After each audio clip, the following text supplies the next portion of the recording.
साथ संगत जी, प्यार से कहना धान निरंकार जी। विकास नगर के इस परांगण में यहाँ एक सत्संग को करने के लिए दूर दराज से और इस शहर से भी आए आप सबने समय निकाल कर इधर उपस्थिति दी। और एक ये उपस्थिति का भाव एक कोई सिर्फ गैदरिंग नहीं, कोई सिर्फ इकट्ठा एक शरीर रूप से होकर कोई भीड़ का भाव नहीं, मन में एक परमात्मा को, इस निराकार को बसा के ये सत्संग के उद्देश्य से सभी जहाँ अपने घरों से भी निकले और अभी भी ये सत्संग को सत्संग के लिए ही किया जा रहा है। कोई मन में ऐसे भाव नहीं कि कुछ सत्संग करेंगे तो जीवन में कुछ कठिनाई कम होगी या कोई धन दौलत हासिल होगी। एक सत्संग का भाव, जैसे अभी संदेश सुन ही रहे थे कि ये परमात्मा जिसने पूरे ब्रह्मांड की रचना की है और वहीं ये इंसानी रूप हमें भी मिला, और कैसे इस इंसानी जीवन में जीते जी इस परमात्मा की प्राप्ति कर लेंगे तो अपना असली निज रूप पता चलेगा कि ये ही परमात्मा जो ब्रह्मांड के हर कोने में उपस्थित है, कैसे हमारे अंदर भी आत्मा इसी की एक अंश, और जीते जी जहाँ एक संसार में ये रिस्पॉन्सिबिलिटीज़ घर परिवार समाज की है उसको पूरा करते जाना है, पर उसमें ही इतना खचित नहीं हो जाना कि आगे एक परमात्मा के लिए ये समय निकाल नहीं सके। एक मन इतना उलझ जाए बीते कल में या आने वाले कल में कि इस समय की जो एक इम्पोर्टेंस है, एक कीमत है, वो ही एक ये करंट इस समय का चलता हुआ ये पल, इसको ही एक बिगाड़ दें, व्यर्थ कर दें। तो हर समय जहाँ एक परमात्मा को याद करना कोई किताबी बात नहीं है, ये हर समय में देखा जाए, हर युग में अभी भी ये महात्मा यही संदेश देते हैं कि चाहे कोई भी काम कर रहे हों, ये मन परमात्मा में लगा रहे तो ही जीवन के उस पल के, उस क्षण के मोल को एक जिया जा सकता है, पूरी तरह से वो पल जिया जा सकता है। तो ऐसा ही जीवन जीने के लिए भक्तों ने युगों युगों से संदेश दिया कि मानवीयता को मन में रखकर एक परमात्मा के एहसास में पल पल रहा जाए तो ही एक असली मनुष्य बनने के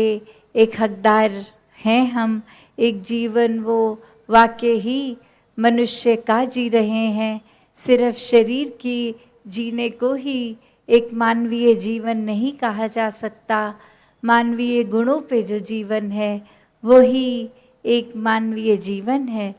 तो ऐसे ही करुणा, दयालुता, प्यार, प्रीत, नम्रता, एक विशाल हृदय बना के सबके अंदर अपनत्व का भाव जब होगा तो ही इस परमात्मा की हर इंसान को हम उतना ही श्रेष्ठ मानेंगे जितना एक स्वयं के लिए अपने मन के भाव होते हैं। एक प्राथमिकता जहाँ मन करता है कि अपनी ही बातों को, अपने आप को ही हर पल हर चीज़ का श्रेय मिले, पर जब ये पता लग जाता है कि इस परमात्मा ने ही बल बख्शा तो कोई कार्य हो पाया, तो ये फिर जब श्रेय परमात्मा को दिया जाता है तो जीवन एक वाकई ही सफल जीवन बन जाता है। ये मन से भेदभाव खत्म हो जाते हैं। ये संसारिक रूप में पैदाइश जिस भी जगह पे हुई, जिस भी घर में हुई, उससे एक नफ़रत का कारण नहीं बनता। जाति पाति, बोली भाषा, खाने पीने का, फिर ये एक पहनावे का एक रूप जो है, जैसा जिसके जीवन में जैसे भी वो जीना चाहें वो एक स्वीकार करना, एक मन में उनको हर पल प्यार ही देना, नफ़रत नहीं करनी। हर कोई हमसे अलग दिखता है, अलग तरह से जीवन जीता है, पर इसका मतलब ये नहीं कि हम श्रेष्ठ हैं। उनको जीवन जिस तरह जीना है उस तरह से वो श्रेष्ठता नहीं ले सकते। हरगिज़ ऐसा नहीं है। हर कोई ही इस परमात्मा का बनाया श्रेष्ठ है। तो ऐसे ही अपने जीवन में जहाँ निराकार को एक प्राथमिकता देंगे, एक ये बात समझ आती रहेगी कि जब इस परमात्मा से प्यार हो गया, ये प्रेमा भक्ति की ओर जीवन चला गया, तो फिर ये परमात्मा की बनाई रचना सबसे ही उतना प्यार होता है। फिर अगर हम नेचर की भी बात करते हैं कि क्यों फिर एक हरगिज़ मन गंदगी भी फैलाने को एक पता लगता है कि कूड़ा है तो कचरा एक कहाँ डालना है, फैलाना नहीं है। एक वृक्ष को लगाना है, काटना नहीं है। कैसे एक जीवन के हर पहलू पे फिर एक वो बात आ जाती है कि जब ये प्यार इस कादर से, तो इसकी कुदरत से भी उतना ही प्यार। एक मन में भी फिर प्यार हर किसी के मन तक नफ़रतों की दीवारों को गिराकर, जैसे ये स्थान का नाम भी विकास नगर, तो ये विकास सिर्फ वहाँ तक ही सीमित ना हो कि एक कोई आर्थिक विकास हो रहा है, एक शहर के जैसे सुंदरता का विकास है, पर ये मन का विकास होना ज़रूरी है। जब जब इस निराकार के आश्रय मन को लगाएंगे, ये मन और सुनहरा होता जाएगा, ये जीवन और सुनहरा होता जाएगा। ये विकास तो मनों में, जीवन में इस प्यार से ही आना है, परमात्मा को एहसास से ही आना है। तो ऐसे ही विकास से भरे जीवन को हर कोई जीता जाए। एक यहाँ वो भी जिक्र हो रहा है कि हम यमुना के किनारे बैठे हैं, तो भाव वही कि अगर हम ऊपर से जाएंगे, कोई नदी एक बहती देखते हैं, तो एक ये नज़र आता है कि ये एक छोर है, ये दूसरा छोर है, और इसके बीच ये बहता पानी, बस यही सीमित रूप है इस नदी का। जो आंखें सिर्फ एक छोटे दायरे में देखेंगी उसको तो यही दिखेगा, और वहीं एक जैसे एक विशालता का जिक्र हो रहा है कि वही अपने हम विजन को, अपनी ये दृष्टि को और विशाल करें तो समझ आता है कि सिर्फ वो नदी का सीमित सा ठहरा हुआ पानी ही पूरी एक चीज़ नहीं है। ये नदियों ने जाकर समुद्र में मिलना है, और ये छोटे सीमित से उठकर कितनी एक असीम रूप ये पानी का, वो असली रूप। उसी प्रकार हम अपने जीवन को भी अगर देखते हैं कि एक जीवन और मौत, दो छोर और बीच की जी गई ये ज़िंदगी, इस जीवन को इस तरह जीने से ये सीमित दृष्टि एक अपने अंदर कि बस यही एक रूप नहीं है हमारा, ये अस्तित्व नहीं है। ये शरीर जो है ये चाहे कितने साल की भी ज़िंदगी ले, असली असीम रूप तो ये परमात्मा से जुड़ के इस आत्मा का बनेगा। शरीर तो जीवन के कुछ साल जीकर समाप्त हो जाएगा, पर ये आत्मा के लिए ये शरीर जो मिला है कि जीते जी परमात्मा को जान लेते हैं जो, वो फिर एक शरीर खत्म होने पे भी अपना असीम रूप ये निराकार से जुड़ जाते हैं। भर मनों से फिर वो भटकन, आत्मा की भी भटकन सब ही समाप्त हो जाती है जब इस मन में निराकार को बसा लेते हैं। तो कैसे एक भ्रमों के अंदर जीना, तो फिर जीवन उसी प्रकार, जैसे एक छोटी सी कहानी अभी दासी ने पहले भी कुछ समय आपके आगे रखी थी, अभी फिर इसी उपलक्ष्य में है तो फिर से दासी रखेगी कि एक छोटा बच्चा रात को सपना लेता कि उसके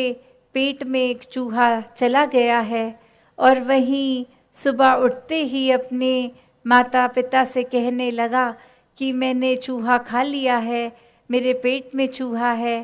तो उसकी माता जी आगे से कह रही हैं कि नहीं, हम तो पूरा समय जाग रहे थे, आप सो रहे थे, पर ऐसा कोई चूहा आया नहीं।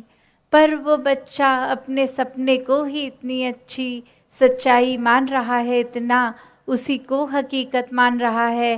कि वो मान चुका है उसके पेट में एक कीड़ा है, एक चूहा है। तो वहीं वो आगे से अगले दिन बीमार भी होने पड़ रहा है, क्योंकि वो सोच रहा है जो मैं सोच रहा हूँ वो सच्चाई है, और पेट में अगर चूहा है तो तबीयत बिगड़ रही है। तो अब हर दिन ये तबीयत सिर्फ इसलिए बिगड़ रही है क्योंकि अपने भ्रम को सच्चाई मान ली है, वही सोच रहे हैं।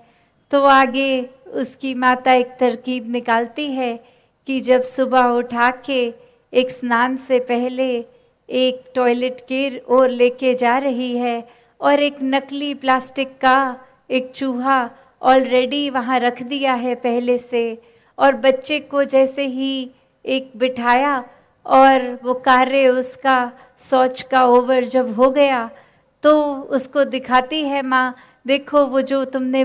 चूहा खाया था वो निकल गया है तुम्हारे शरीर से।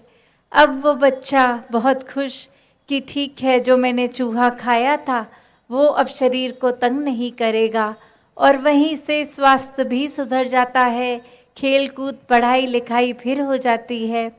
तो बात क्या, सिर्फ एक भ्रम को दूर किया गया। बात वही कि शुरू में कोई चीज़ अगर है नहीं, उसका वहम, उसका भ्रम पाल लेते हैं, और फिर अपने ही तरीके से वो भ्रम दूर करके उसको सच्चाई मान भी लेते हैं कि ये भ्रम भी सच्चाई था, ये भ्रम दूर होना।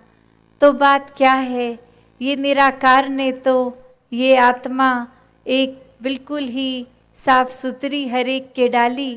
पर एक समाज में रहते रहते जैसे जैसे मान्यताओं में एक जीते रह रहे हैं, वैसे ही भ्रमों को पालना शुरू हो जाते हैं, एक दूसरे से नफरत करने लग जाते हैं, ये मान लेते हैं कि हमारी जाति ऊंची, हमारा खाना ऊंचा।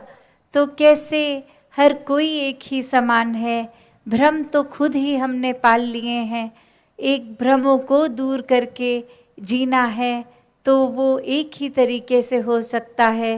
कि इस निराकार को, इस परमात्मा को जो देखा जा सकता है, इसको वाक्य ही ब्रह्म ज्ञान लेके देखें, हर समय इसके एहसास में रहें, तो फिर कोई भी भ्रम भुलेखे गलत फहमियाँ छू नहीं सकती। दृष्टि फिर इतनी विशाल हो जाती है कि ये समझ आ जाता है कि हर एक की अलग रहना सहना, हर कोई चीज़ अलग उनकी मुबारक हो जाती है। जैसे एक बगीचे में तरह तरह के फूल, वो कितने ही सुंदर लगते हैं, उन सब के शक्ल आकार खुशबू, एक चाहे पहाड़ों में देखें, तरह तरह की जड़ी बूटियों के अपने अपने काम है, अपना अपना लाभ है। तो हर कोई को अगर एक जैसा बनाएंगे तो उनके अपने अपने लाभ फिर उपयोगी नहीं हो सकते। हर एक से, जैसे कहते भी हैं कि सुई से चाहे छोटी है उसका काम अलग है, तलवार चाकू इनका काम अलग है, तो कैसे अलग होना कोई बुरी बात नहीं है। ये चाहे हम समाज में वो भी देखते हैं कि कैसे एक स्वभाव, एक प्रेफरेंस की भी बात की जाए तो एक मन में नफ़रत आ जाती है, वो हमसे अलग है, उसका एक थोड़ा सा डिफ्रेंसिएशन आ रही है, एक हमारी मान्यता के साथ वो नहीं मेल खा रहा, तो कितना अलग है, वहाँ नफ़रत मन में आ जाती है उस इंसान के प्रति, वो कार्य के प्रति, वो एक उस तरह जीने के ढंग के प्रति।